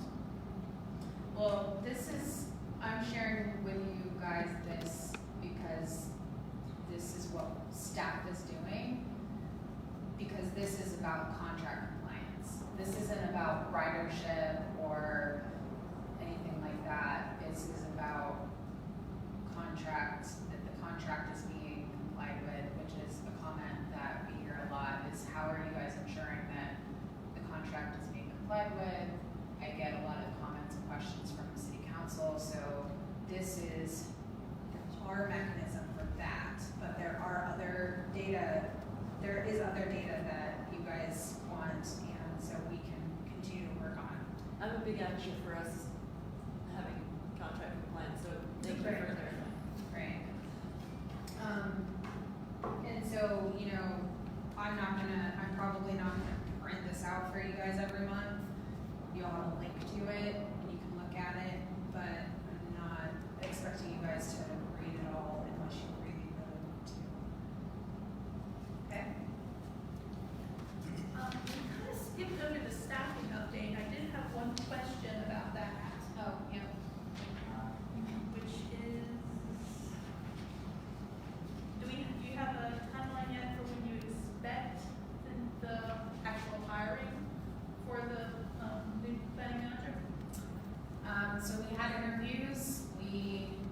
were not successful in those interviews. So we are essentially back at square one. So Ken and I are going to be talking to city administration about that position to see if we can do something to entice additional applicants, so that we can get that position filled. I probably more than anyone want to get that position filled. And as far as the grants coordinator position, so Camille, she has graciously agreed to help us on a part-time basis. And so she's continuing to do some work on the grants front to make sure that we maintain grant compliance, that we continue to process invoices, that we continue to do some recipient oversight. And then she will hopefully help train her replacement. So we've advertised that position, we'll have it open for 3.5 more weeks, and then we will hopefully get to interviews and hiring someone in the next few months, 2 to 3 months. Takes a while. And I personally like to leave a position open, or have it advertised for at least 3 or 4 weeks to give folks a chance to actually apply and submit a thoughtful resume and application. So, some places they may post it for a week or 2, and I just don't really think that's enough to get a good candidate.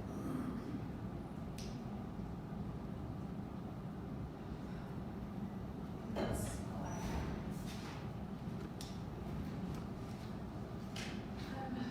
I wish there was someone who could help with that, just because it hurts all of us so much to have that position empty for so long. And I know it's hard for you guys, and it has ripple effects that hurt everyone in the city. It's not fun.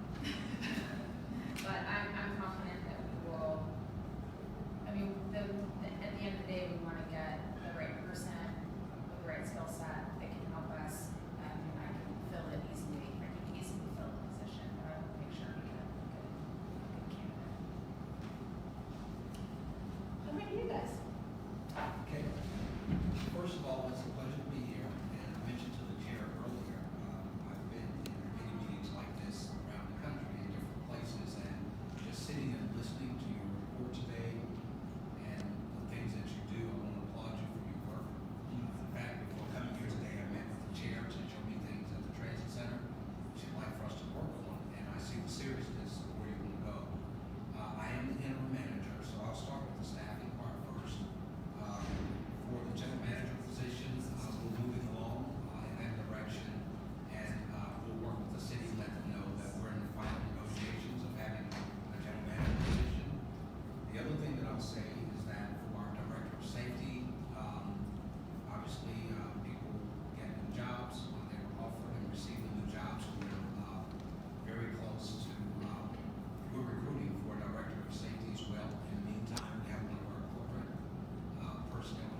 various ways you go in and you pick up trash, you do general wipe downs. There are a couple times you do major cleaning. Jessica introduced us to the folks that are looking at the renovation. Hopefully there can be some design issues that can help us out there as well. So we've given that feedback. And we'll continue to follow up on that. And I think that should be a regular report. Anywhere you have an interest way like that in downtown, I think it's incumbent on us to do our part to keep it picked up and clean.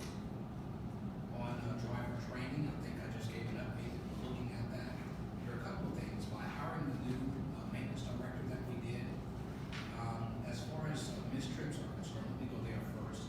Generally, a route is not on the street. Either the vehicle wasn't available or a driver wasn't available or something happened while it's on the street.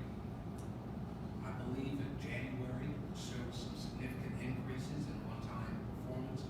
And it also showed that our buses were out there and we had less breakdowns. That was something mentioned earlier, preventive maintenance. That's the bottom line for any good maintenance program is to do your preventive maintenance, and that's something that we're doing. So we wanted to make sure all of our tech positions were filled, that we're doing our preventive maintenance and that we're reporting that out. So over the coming weeks, we're really starting to step that up and make that go a lot better. We'll be giving updates to the city on a regular basis of how that's working. So with the cutaways and some of the things that we're doing, we have the service out there.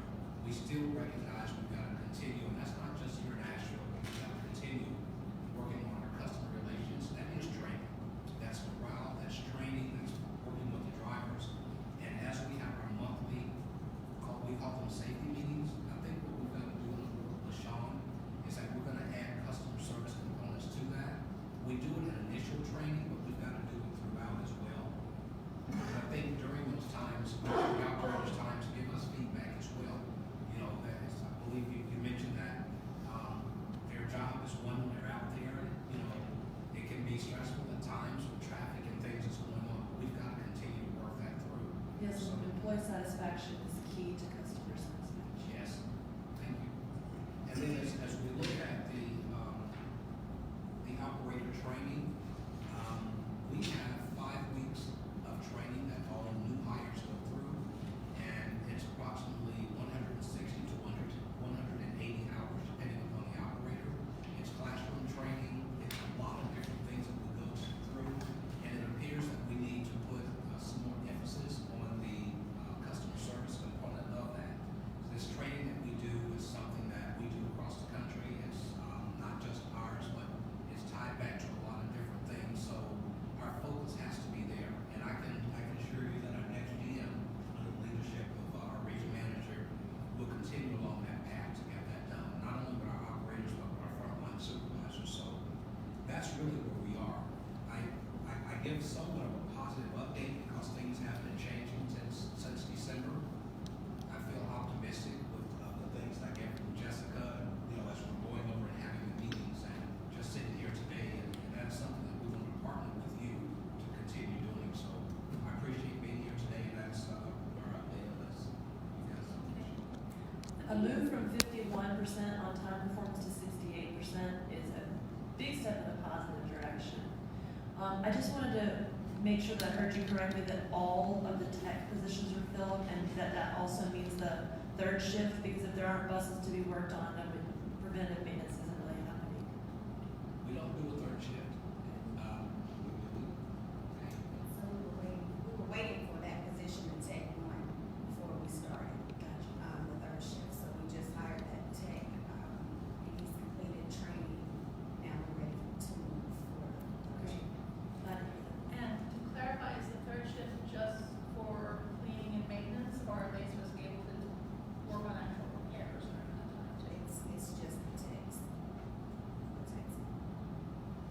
For repairs and buses. Mechanics. Hear you. I'm sorry, the techs. Yeah. Just the techs to repair the buses. Okay. So when are the buses being cleaned then? If it's just the techs? They do that in the evening, as the buses come in. Anyone have anything to add on the bathrooms? I know that's something that's come up repeatedly. Yes, I follow up with my memo. I got your letter, thank you. In 3 specific requests, and I'd like to address each of those if I could. So I learned, and I can appreciate that I think the delay in the bathroom, the men's bathroom was closed because you were actually installing new and different kinds of equipment, and maybe even finding that kind of equipment because of vandalism. I've actually looked at that equipment. It's I don't know if have you looked at it? It's a plastic tub, and it's situated and attached to little blocks of wood. What we have is, what we were putting in before was commercial, I mean, just residential type sinks. Right. And the volume and the frequency with which they're destroyed is pretty frequent. Yes. And, what we have in there now is temporary and stopgap, that's what we prepare for. I'm glad to hear that it's temporary because it's already broken. Yes. The blocks of wood, it has become disconnected. Was my observation this afternoon. Yes, sir. They probably did. There's one of the things that we're hoping in the design is that we design it for a lot more industrial strength. And the design also will mean that it will be harder for that to happen. Without getting into a lot of detail, but That's fair. Yes, Good. sir. So my first request was, could there be a commitment when we're going to get this good equipment that's going to solve our needs? I think be more industrial. Would there be a commitment to, when it's ever out of order, to fix it within 24 hours? Is that a reasonable thing to ask? Once we know what the equipment is, we know what the parts are. If it's broken, we fix it within 24 hours. I believe that's in the contract, yes. Oh, I didn't see that in the contract. So the current contract says that facilities should be open. This is specifically if the bathroom is broken. Right. So the short answer is yes. Okay.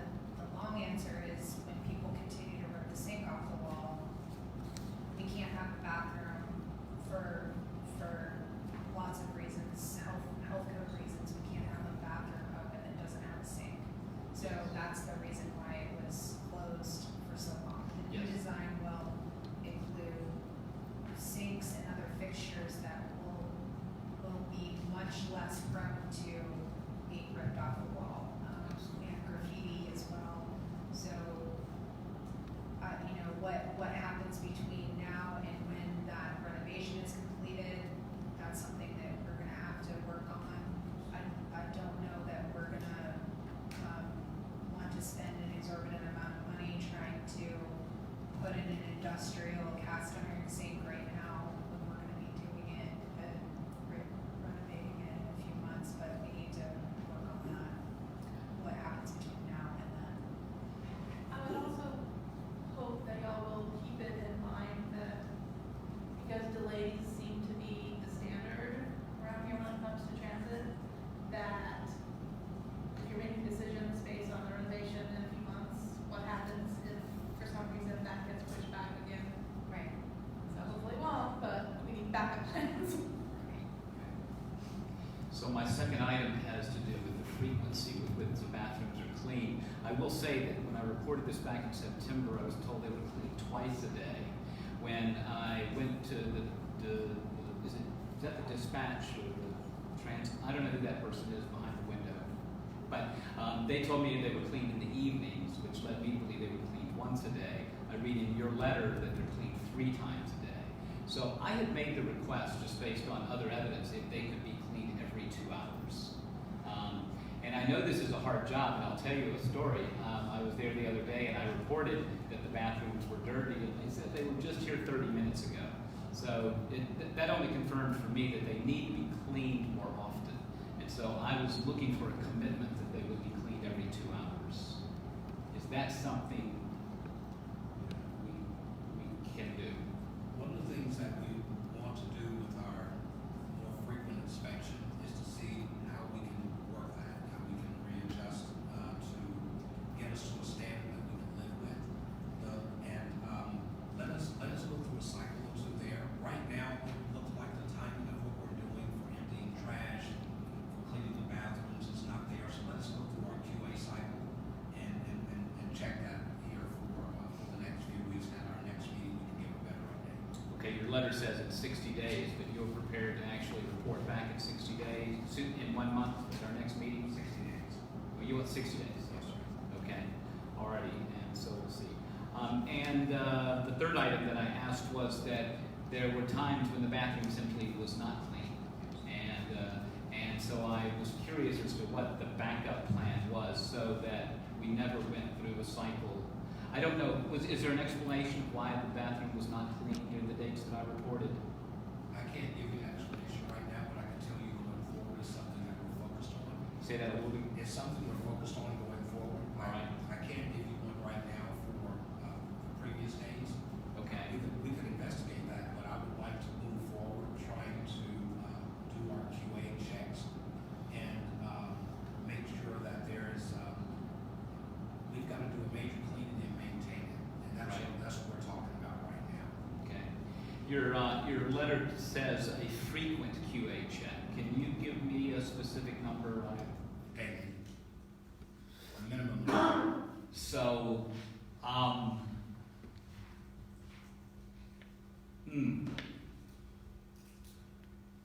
think it needs to be much more significant.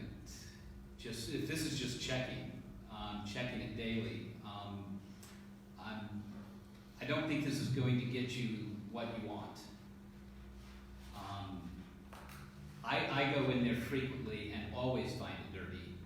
A daily check, I just don't think it's going to give you any useful information. I'm looking for something different. I was requesting a cleaning more frequently, but checking it daily, Maybe. I'm open to other solutions. Maybe I can try to clarify. I think that what Robert is saying is that it will be cleaned, it'll be cleaned 3 times minimum.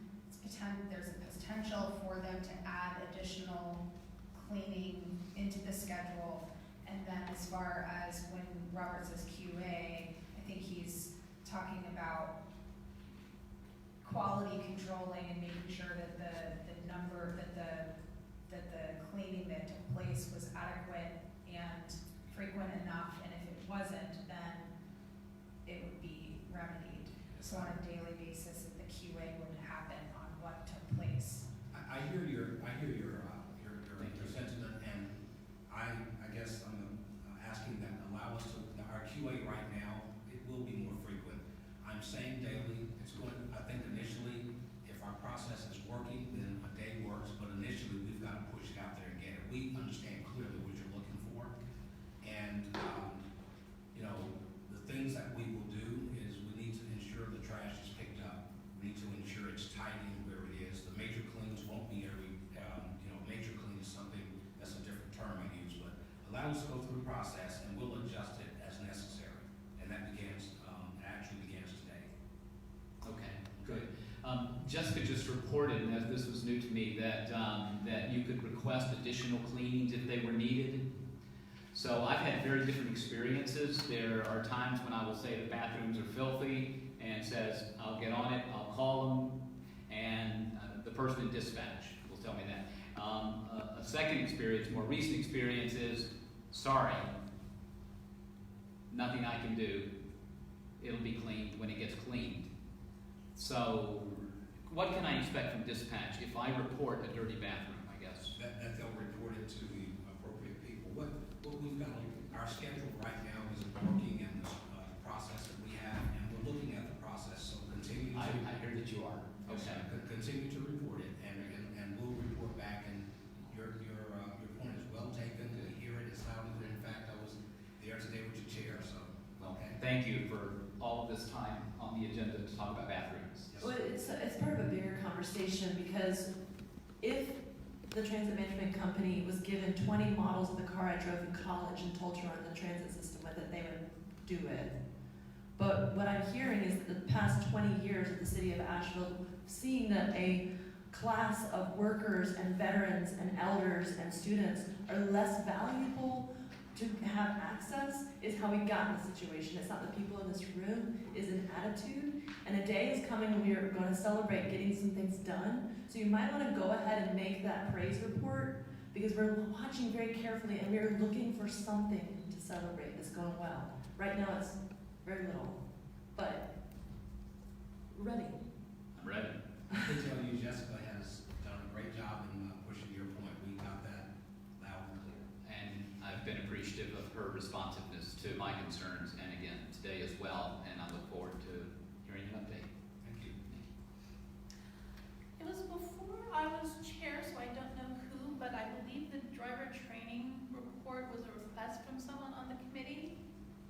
Did anyone have any questions, or was they satisfied with that? I believe last meeting I didn't request any particular report, but I did ask about times we were training. Because we had brought up that it seems like a lot of times it's like at 9 o'clock, and I and other people were getting to work late because we were missing buses because of it. But I don't think I requested any kind of report. Okay. It was someone did, because it was already on the plan before last meeting, but I guess they're not here now. This trips, I'm a little concerned because I've been hearing more about skip trips again, which were supposed to have stopped happening. Where a bus that's running late, so late that they just take it off the schedule in hopes of getting the next one run back on time.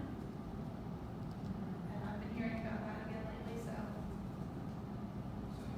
Yes, but it's not as often. We do that. It's 45 minutes, you got an hour route, and that route is running 45 minutes late. It's supposed to be back in the next 15 minutes. We hold it over. Otherwise, once it hits its next point, it's gonna run short early. We have to sit at that bus stop.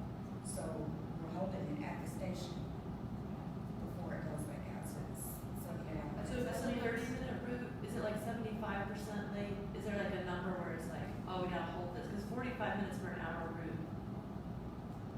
Okay, if it's, is it 75% of the trip is late? Because we have other ones that are shorter and some that are longer, like the 90-minute route to South Asheville. So, and then your half-hour routes, like W3, N3, because there's another N3, if traffic on Patton Avenue, one can take the N3, the other one Right. have to wait. But it's just because of the traffic. So once again, But it's all recorded. we're doing better. We're at 68%. Thumbs up. We still are in the same position that we would have been July 11th. I sent an email asking for us to get 4 of the cutaway buses to run them on the shorter routes, so we could get caught up on the maintenance, so we could not be skipping routes, so we would have the budgeted layover bus that we have when roads are running late. So we really wouldn't be seeing almost 30% of our missed trips being for not having a bus if we just did a very simple, positive action that's within our financial means to do. So it's really, what we as riders need is for the contract to be upheld, for us to get the cutaway buses so we can fix our buses so the drivers don't have so much stress, so they can deal with all the riders when they're getting on, so we can run the bus on time, so we can get our connections, right? Okay. Sort of related to what happened to me today with the bus breaking down and having to wait another hour. So what happened when you told your story, the reason why you couldn't get a prediction is because we put the cutaway on there. Yeah, I understand, but what I'm getting at here is, okay, I have another hour to wait at a meeting. Yeah, yeah. I mean, it would be, if there's any kind of quick response to that, that would be amazing. I mean, yeah, I learned about it, and like I said, can't let buy me a lift to get here, because I'm currently pretty broke. So it's just like, with the bus, it's pretty much on my own way around. So it's just like, if we have an unexpected thing like that, so that everyone's screwed along the route, and there's nothing we can do about it. Right, we've been talking for months and months and months about these little things, one at a time, and I'm just trying to help us think about this bigger picture with all these people in the room. We have solutions, and it just seems like we're not doing it. I'm ready for us to do something that's really positive within our means. Especially because if we aren't paying for service hours, and we missed 539 service hours in July, there should be some money in the budget to rent 2 more vehicles, so that if a bus is running 45 minutes late, the next one's running on time regardless. And that has got to be doable. I know that we have skilled staff from the city level, from the management company level, from the driver level, from the union level. The riders want it, so I really don't understand why we're not getting 4 total cutaways, running on the S3, I think it's the S3, the S6, the 170, so we can pull our fleet in and get it working, because it doesn't sound like we're gonna get those new buses on until May. We were told December, we knew that wasn't true. We need some minutes. On the record.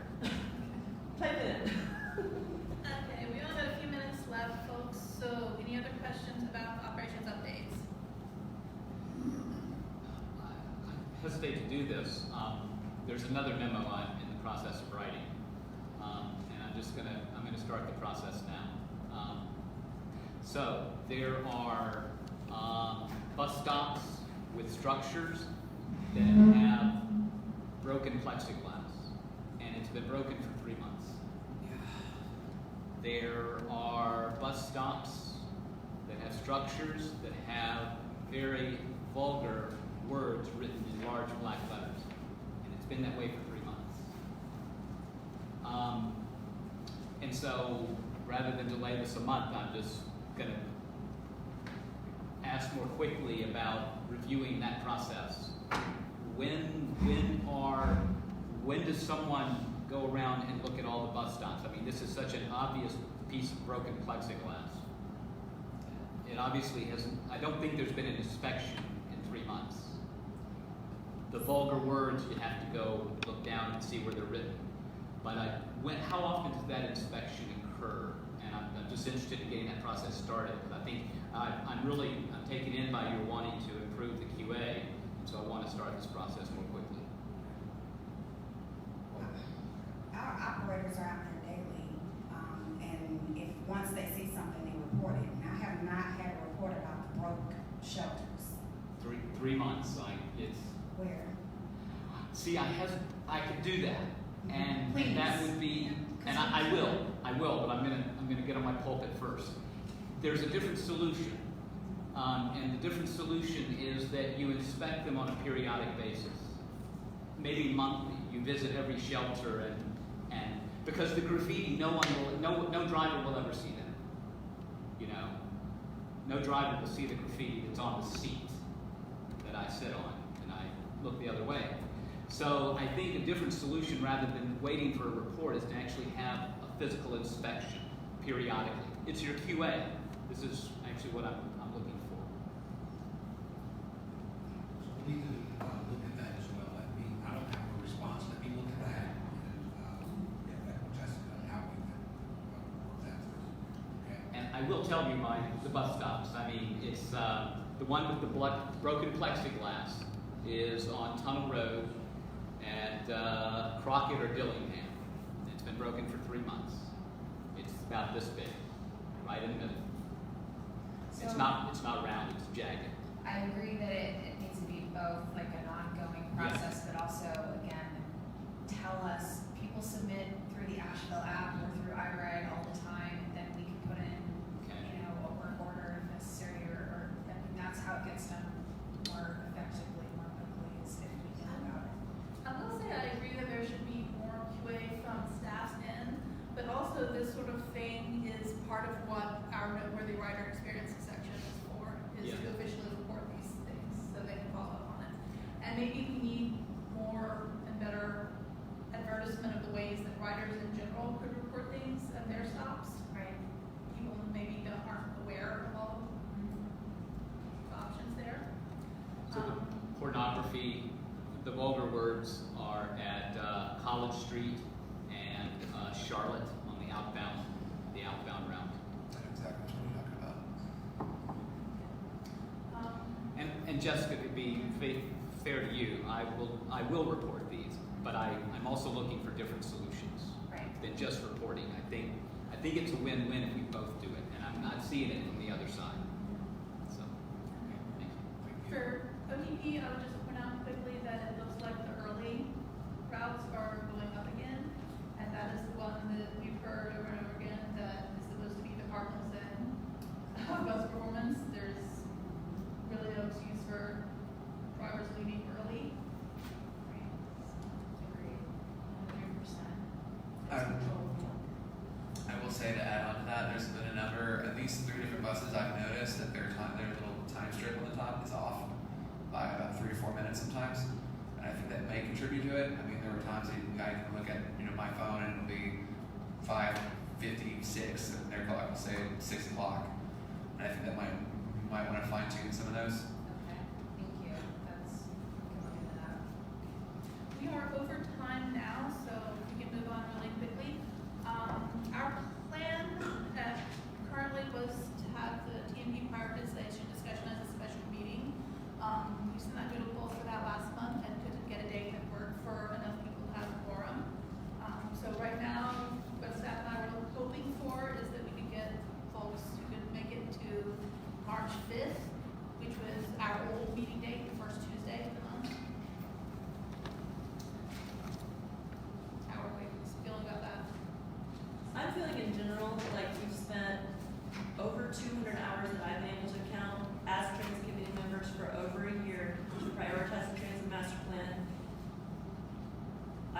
I feel strongly we should not be having another meeting to rehash. I just sent, how many pages of notes to you? Maybe 12 pages of notes, and that was a start. There was 9 in one document, I didn't count the rest. Right, so we have the Mission Hospital money coming in. Real property taxes are due in September. Even if they're delayed, it's January. I am frustrated at the concept that I would be asked to volunteer even more time at a meeting where we may or may not have a quorum that could affect my attendance in order to reprioritize something I spent hundreds of hours with my colleagues doing. So I was under the impression that within the first year recommendations, there wasn't a prioritization of the individual recommendations within the first year. So that's what we're trying to understand is out of, I don't know how many it is, let's say 20. The prioritization was putting it in year one. Correct. I understand that. What I'm asking for is that we go through a process of prioritizing within the prioritization so that if we don't get the whole thing, we can immediately implement what we can. And if you guys don't want to go through that process, I don't blame you, but it would put me behind, I think, because if they say we don't have $3.5 million, we have $1 million, I would rather not have to come back and say, okay, what would you like me to do with that $1 million? There is no difference between saying prioritize what you've already prioritized and saying that we need to change it entirely. Because what I'm saying is you want us to look through this plan that we've already spent time and like effort and saying, well, these are the ones we can give up and these are the ones we can work with. And I don't see the difference between that and making another plan, to be honest with you. And also, we don't have the skills to address how a route is going to have on-time performance. When we work with consultants, our tax dollars paid lots of money. We put in lots of volunteer hours to get to a point where we said, y'all please run the bus on time, and also don't just cut out all the working people who use the bus the most. I can certainly send you tons of documents, but if we're talking about not having $3 or $4 million to get the bus running on time and working, then that's a bigger problem. But just spending more time prioritizing and prioritization. I'm happy to not go through it if you guys don't want to. I'm just trying to put you in a better position to be ready to implement something if you don't get everything you want. I'm trying to play the long game of ensuring that we get what you think is the most important out of the very most important. Well, it was pretty clear that the city council was okay with it if they're approving it, and now we're gonna have to go through and say, oh wait, well, let's figure out the things that we actually wanted, but we've already shown what we want. And I think that's what we've been made very clear the past several months. We're 4 months behind on map scheduling and designing based on staff's, not you, but the staff report that we got. Our operations review and preparation should have started in November. I mean, looking at this timeline that was given to us in our retreat, that's what I would like to be prioritized, is the implementation of the transit master plan. Not part of it, not a little bit of it, not if we don't get it. I We need to understand be ready. that. I understand that. But city council has not allocated $3.5 million additional dollars to me in my budget. That has not happened. They approved a plan that they did not fund. Or they don't want to fund, it seems. Well, and that is not, that's not for, I mean, as a staff person, I am trying to tell you, you approved a plan that did not come with allocated funding. We have requested the funding to be in next year's budget starting July 1st, but the money doesn't exist right now in my budget to start implementing anything.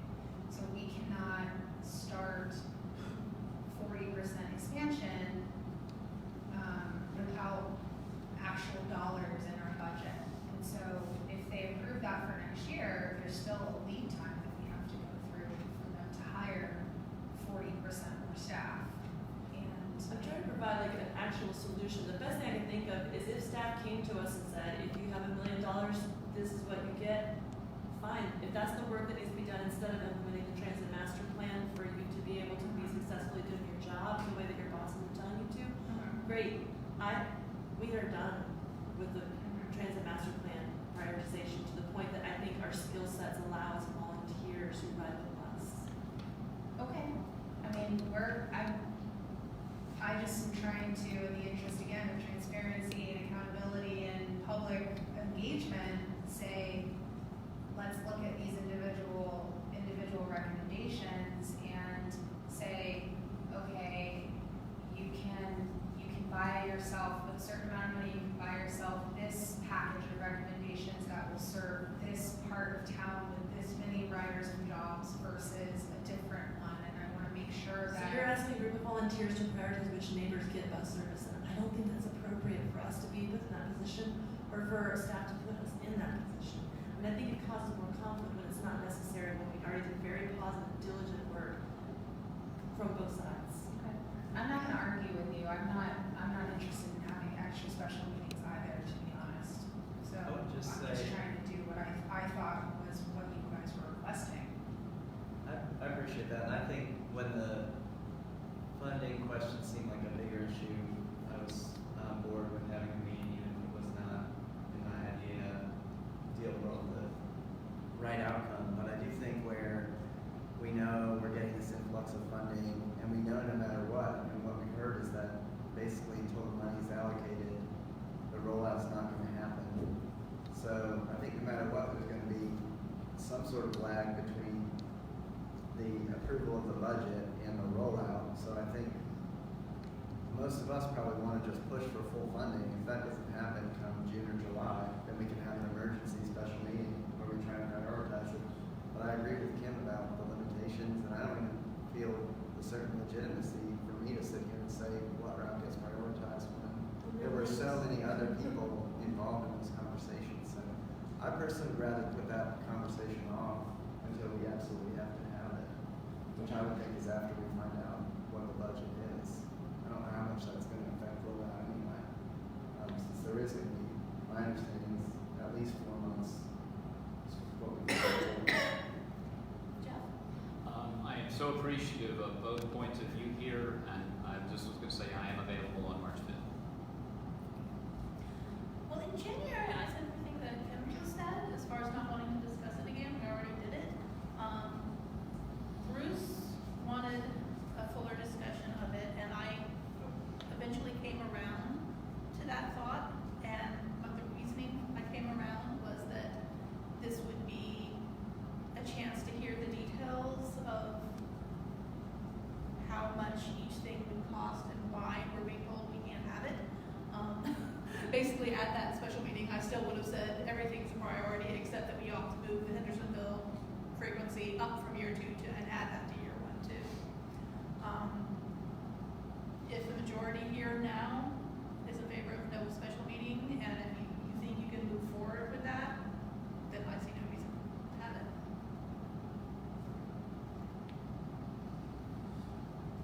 I'm in favor of meeting for the reasons you said. I'm on a steep learning curve, so, but I can appreciate actually a lot of the arguments that I just heard, and I can appreciate the position you're in. I don't have a solution, but I would be available if it's the will of the group to do that. If there's only 2 of us at that, actually it's more like 1.5, because I'm the half, trying to meet other people's needs rather than looking at myself, what I want myself so much. I'm sure staff would be willing to meet with us separately on some occasion, just go over the numbers if that's a significant. We still need a transparent rollout. If we have, when is the post RFP for map schedule designer and printer done? When is the present initial map schedule mock-ups done? We would see those and then a presentation, and that would be part of this process. My concern with the maps and schedules is 2. 1, even if we weren't having route changes, we would still want new maps and schedules because the ones that we have now kind of suck. And 2, by saying that we can't even start that process of redesigning the schedules, it's basically a staff fiat of saying it's not gonna, the rollout isn't gonna happen on the timeline. Completely inaccurate. We have started putting together an RFP. When I say we, I mean Marcella. And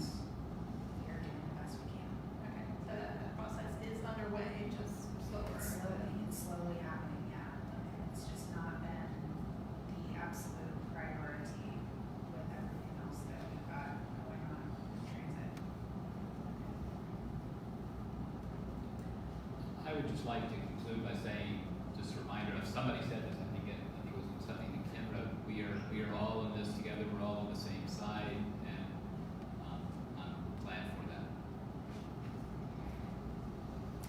Send a special meeting then.